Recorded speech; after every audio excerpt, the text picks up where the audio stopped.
आज हम लोग लूसेंट का पार्ट 8 करने वाले हैं। तो पहला प्रश्न देखिए क्या है कि दक्षिण भारत में पल्लव वंश के बाद किस शासक का शासन स्थापित हुआ। तो इसका आंसर है चोल वंश का। चोल वंश का संस्थापक कौन था? तो यह था विद्यालय 850 से 887 ईस्वी। क्वेश्चन नंबर 3 है कि चोल साम्राज्य का सर्वाधिक विस्तार किसके शासनकाल में हुआ था? तो राजेंद्र प्रथम के शासनकाल में। चोल वंश का अंतिम राजा कौन था? तो राजेंद्र तृतीय। क्वेश्चन नंबर 5 है कि संपूर्ण चोल साम्राज्य कितने प्रांतों में विभक्त था? तो 6 प्रांतों में। राष्ट्रकूट राजवंश का संस्थापक कौन था? तो दंतीदुर्ग 752 ईस्वी। क्वेश्चन नंबर 7 है एलोरा के प्रसिद्ध कैलाश मंदिर का निर्माण किसने करवाया था? तो कृष्ण प्रथम ने। मिताक्षरा के लेखक कौन हैं? तो विज्ञानेश्वर। क्वेश्चन नंबर 9 है कि पुलकेशिन द्वितीय किस वंश का शासक था? तो चालुक्य वंश का। एहोल अभिलेख का संबंध किससे है? तो पुलकेशिन द्वितीय से। क्वेश्चन नंबर 11 है कि पाल वंश का संस्थापक कौन था? तो पाल वंश का संस्थापक था गोपाल। 750 ईस्वी में जो है इन्होंने स्थापना किया था पाल वंश का। पाल वंश की राजधानी कहाँ थी? तो मुंगेर। क्वेश्चन नंबर 13 है कि गोपाल किस धर्म का अनुयायी था? तो गोपाल था बौद्ध धर्म का अनुयायी। क्वेश्चन नंबर 14 है उदंतपुरी विश्वविद्यालय की स्थापना किसने किया था? तो गोपाल ने किया था। पाल वंश का सबसे महान शासक कौन था? तो धर्मपाल। क्वेश्चन नंबर 16 है विक्रमशिला विश्वविद्यालय की स्थापना किसने किया था? तो धर्मपाल ने। कन्नौज के लिए त्रिपक्षीय संघर्ष किनके किनके बीच हुआ? तो पाल वंश, गुर्जर प्रतिहार वंश एवं राष्ट्रकूट वंश के बीच। क्वेश्चन नंबर 18 है कि गीत गोविंद के रचयिता कौन है? तो गीत गोविंद के रचयिता हैं जयदेव। गुर्जर प्रतिहार वंश का संस्थापक कौन था? तो नागभट्ट प्रथम। क्वेश्चन नंबर 20 है कि प्रतिहार वंश का सर्वाधिक शक्तिशाली शासक कौन था? तो मिहिर भोज। चौहान वंश का संस्थापक कौन था? तो वासुदेव। क्वेश्चन नंबर 22 है कि चंद्रवरदाई कौन था? तो चंद्रवरदाई था पृथ्वीराज तृतीय का राजकवि। पृथ्वीराज रासो की रचना किसने की थी? तो चंद्रवरदाई ने। क्वेश्चन नंबर 24 है कि तराइन का प्रथम युद्ध कब हुआ था? तो तराइन का प्रथम युद्ध हुआ था 1191 में। तराइन का प्रथम युद्ध किनके बीच हुआ था? तो मोहम्मद गौरी और पृथ्वीराज तृतीय के बीच। क्वेश्चन नंबर 26 है कि तराइन के प्रथम युद्ध में किसकी जीत हुई थी? पृथ्वीराज तृतीय की। तराइन का द्वितीय युद्ध कब हुआ था? 1192 में। तराइन के द्वितीय युद्ध में किनकी जीत हुई थी? तो मोहम्मद गौरी की। परमार वंश का सर्वाधिक शक्तिशाली शासक कौन था? तो राजा भोज। क्वेश्चन नंबर 30 है कि खतौली का युद्ध कब हुआ था? तो यह हुआ था 1518 ईस्वी में। खतौली का युद्ध किनके बीच हुआ था? तो राणा संगा एवं इब्राहिम लोदी के बीच। क्वेश्चन नंबर 32 है कि महमूद गजनी किसका पुत्र था? तो यह था सुबुक्तगीन का पुत्र। क्वेश्चन नंबर 33 है कि महमूद गजनी ने भारत पर कितने बार आक्रमण किया था? तो 17 बार।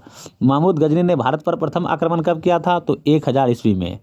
क्वेश्चन नंबर 35 है कि महमूद गजनी ने सोमनाथ मंदिर पर आक्रमण कब किया? तो 1025 ईस्वी में। महमूद गजनी की मृत्यु कब हुई? तो 1030 ईस्वी में। बहुत ही वीआईपी क्वेश्चन है, आप लोग देखते जाइए। अगला प्रश्न देखिए कि क्वेश्चन नंबर 37 है कि सुल्तान की उपाधि धारण करने वाला प्रथम शासक कौन था? तो महमूद गजनी। चंदावर का युद्ध कब हुआ था? तो 1194 में। क्वेश्चन नंबर 39 है कि चंदावर का युद्ध किनके बीच हुआ था? तो यह हुआ था गौरी एवं जयचंद के बीच। तराइन के प्रथम युद्ध में पृथ्वीराज चौहान का सेनापति कौन था? तो अस्कंद था। क्वेश्चन नंबर 41 है कि मोहम्मद गौरी की हत्या कब हुई थी? तो इनकी हत्या हुई थी 15 मार्च 1206 में। गुलाम वंश की स्थापना कब हुआ था? तो 1206 में। क्वेश्चन नंबर 43 है गुलाम वंश की स्थापना किसने किया था? तो यह किया था मोहम्मद गौरी का गुलाम कुतुबुद्दीन ऐबक ने। कुतुब मीनार का निर्माण किसने करवाया? कुतुबुद्दीन ऐबक ने। क्वेश्चन नंबर 45 है कुवत उल इस्लाम मस्जिद एवं अजमेर का 2.5 दिन का झोपड़ा नामक मस्जिद का निर्माण किसने करवाया था? तो कुतुबुद्दीन ऐबक ने। लाख बख्श किसे कहा जाता है? तो कुतुबुद्दीन ऐबक को कहा जाता है। क्वेश्चन नंबर 41 है कि नालंदा विश्वविद्यालय को ध्वस्त किसने किया था? तो इसको ध्वस्त किया था ऐबक का सहायक सेनानायक बख्तियार खिलजी ने। ऐबक की मृत्यु कब हुई थी? तो 1210 ईस्वी में। क्वेश्चन नंबर 43 है कि ऐबक का उत्तराधिकारी कौन हुआ? तो ऐबक का उत्तराधिकारी हुआ आराम शाह। थोड़े दिन के लिए शासक रहा, उसके बाद फिर इसको हटा दिया गया। उसके बाद आता है क्वेश्चन नंबर 44 कि इल्तुतमिश दिल्ली की गद्दी पर कब बैठा? तो 1211 में। क्वेश्चन नंबर 45 है कि इल्तुतमिश किसका गुलाम था? तो इल्तुतमिश जो है कुतुबुद्दीन ऐबक का गुलाम था। क्वेश्चन नंबर 46 है कि ऐबक की मृत्यु के समय इल्तुतमिश कहाँ का गवर्नर था? तो बदायूं का। क्वेश्चन नंबर 47 है कि कुतुबुद्दीन ऐबक की राजधानी कहाँ थी? तो इसकी राजधानी थी लाहौर। किसने लाहौर से राजधानी को स्थानांतरित करके दिल्ली लाया? इल्तुतमिश ने। क्वेश्चन नंबर 49 है कि कुतुब मीनार के निर्माण को पूर्ण किसने करवाया था? तो इसका मतलब जो है इल्तुतमिश ने करवाया था। सबसे पहले शुद्ध अरबी सिक्के किसने जारी किए? तो इल्तुतमिश ने। क्वेश्चन नंबर 51 है कि इक्ता प्रणाली किसने चलाई? तो इक्ता प्रणाली चलाई थी इल्तुतमिश ने। सर्वप्रथम दिल्ली के अमीरों का दमन किसने किया? तो इल्तुतमिश ने। क्वेश्चन नंबर 53 है कि इल्तुतमिश ने बगदाद के खलीफा से सुल्तान का पद कब स्वीकृत किया? तो 1229 ईस्वी में। इल्तुतमिश की मृत्यु कब हुई थी? तो अप्रैल 1236 ईस्वी में। क्वेश्चन नंबर 55 है कि इल्तुतमिश की मृत्यु के बाद दिल्ली सल्तनत की गद्दी पर कौन बैठा? तो यह बैठा था उसका पुत्र रुकनुद्दीन फिरोज। प्रथम मुस्लिम महिला शासक कौन थी? तो रजिया सुल्तान, इल्तुतमिश की पुत्री थी यह। रजिया सुल्तान की हत्या कब कर दी गई? तो इसकी हत्या कर दी गई 13 अक्टूबर 1240। इन्होंने 4 साल तक ही शासन किया था। क्वेश्चन नंबर 58 है कि रजिया की शादी किसके साथ हुई थी? तो रजिया की शादी हुई थी मलिक अल्तुनिया के साथ। क्वेश्चन नंबर 59 है कि दिल्ली सल्तनत का कौन ऐसा सुल्तान था जो टोपी सीकर अपना जीवन निर्वाह करता था? उसका नाम था नासिरुद्दीन महमूद। क्वेश्चन नंबर 60 है कि बलबन दिल्ली की गद्दी पर कब बैठा? तो यह बैठा था 1266 में। बलबन का वास्तविक नाम क्या था? तो बहाउद्दीन। क्वेश्चन नंबर 62 है कि सिजदा एवं पैबोस प्रथा की शुरुआत किसने की थी? तो यह था गयासुद्दीन बलबन। नवरोज उत्सव किसने प्रारंभ किया? तो बलबन ने।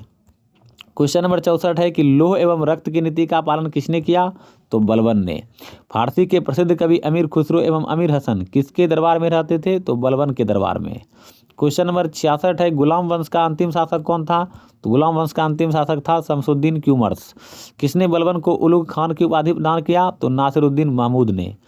क्वेश्चन नंबर 68 है कि खिलजी वंश की स्थापना कब हुई थी? तो खिलजी वंश की स्थापना हुई थी 13 जून 1290 को। खिलजी वंश की स्थापना किसने किया था? तो जलालुद्दीन फिरोज खिलजी ने। क्वेश्चन नंबर 70 है कि अलाउद्दीन खिलजी दिल्ली का सुल्तान कब बना? तो यह बना 22 अक्टूबर 1296 को। अलाउद्दीन के बचपन का क्या नाम था? तो अली तथा गुरसास्प। क्वेश्चन नंबर 72 है किसने सेना को नगद वेतन देने तथा अस्थायी सेना की नींव रखी? तो अलाउद्दीन खिलजी ने। घोड़ा दागने एवं सैनिक का हुलिया लिखने की प्रथा किसने शुरू किया था? तो अलाउद्दीन खिलजी ने। क्वेश्चन नंबर 74 है किसने अपने शासनकाल में मूल्य नियंत्रण प्रणाली को दृढ़ता से लागू किया था? तो अलाउद्दीन खिलजी ने। दक्षिण भारत की विजय के लिए अलाउद्दीन ने किसे भेजा था? तो मलिक काफूर को। क्वेश्चन नंबर 76 है कि जमैयत खाना मस्जिद, अलाई दरवाजा, सीरी का किला तथा हजार खंबा महल का निर्माण किसने करवाया था? तो अलाउद्दीन खिलजी ने करवाया था। इस्लामी वास्तुकला का रत्न किसे कहा जाता है? तो अलाई दरवाजा को कहा जाता है। क्वेश्चन नंबर 78 है कि तारीख़ फिरोजशाही के लेखक कौन है? तो इसके लेखक हैं जयाउद्दीन बर्नी। अलाउद्दीन खिलजी के द्वारा लगाए जाने वाले 2 नवीन कर कौन कौन से थे? तो चराई कर एवं गढ़ी कर। क्वेश्चन नंबर 80 है अलाउद्दीन की मृत्यु कब हुई थी? तो इसकी मृत्यु हुई थी 5 जनवरी 1316 ईस्वी को। तुगलक वंश का स्थापना किसने किया? तो गयासुद्दीन तुगलक ने। क्वेश्चन नंबर 82 है गयासुद्दीन तुगलक दिल्ली के सिंहासन पर कब बैठा? तो यह बैठा 8 सितंबर 1320 ईस्वी को। नहरों का निर्माण सर्वप्रथम किस शासक ने किया था? तो गयासुद्दीन तुगलक ने। क्वेश्चन नंबर 84 है कि तुगलकाबाद नाम का एक नया नगर किसने स्थापित किया था? तो गयासुद्दीन तुगलक ने। गयासुद्दीन तुगलक की मृत्यु कब हुई थी? 1320 ईस्वी में। क्वेश्चन नंबर 86 है कि गयासुद्दीन तुगलक की मृत्यु के पश्चात दिल्ली के सिंहासन पर कौन बैठा? तो मोहम्मद बिन तुगलक। मध्यकालीन सभी सुल्तानों में सबसे शिक्षित और विद्वान व्यक्ति कौन था? तो मोहम्मद बिन तुगलक। क्वेश्चन नंबर 88 है कि किस शासक को सनकी या पागल शासक के नाम से भी जाना जाता है? तो वो है मोहम्मद बिन तुगलक को। मोहम्मद बिन तुगलक ने कृषि के विकास के लिए किस नवीन विभाग की स्थापना की? तो अमीर एक को ही। क्वेश्चन नंबर 90 है कि किस शासक ने अपनी राजधानी दिल्ली से देवगिरी में स्थानांतरित की? मोहम्मद बिन तुगलक। और देवगिरी का नाम रखा दौलताबाद, मतलब देवगिरी से दौलताबाद स्थानांतरित किया था। सांकेतिक मुद्रा के अंतर्गत मोहम्मद बिन तुगलक ने किस प्रकार के सिक्के चलाए? तांबे और पित्तल के सिक्के।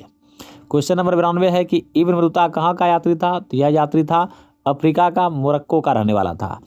इब्न बतूता भारत कब आया था? तो 1333 ईस्वी में भारत आया था। क्वेश्चन नंबर 94 है कि इब्न बतूता भारत किसके शासनकाल में आया था? तो यह आया था मोहम्मद बिन तुगलक के शासनकाल में, और मोहम्मद बिन तुगलक ने इसे गाजी भी नियुक्त किया था, काजी सॉरी। मोहम्मद बिन तुगलक की मृत्यु कब हुई थी? तो 20 मार्च 1351 ईस्वी को। क्वेश्चन नंबर 96 है कि विजयनगर राज्य की स्थापना किसने किया था?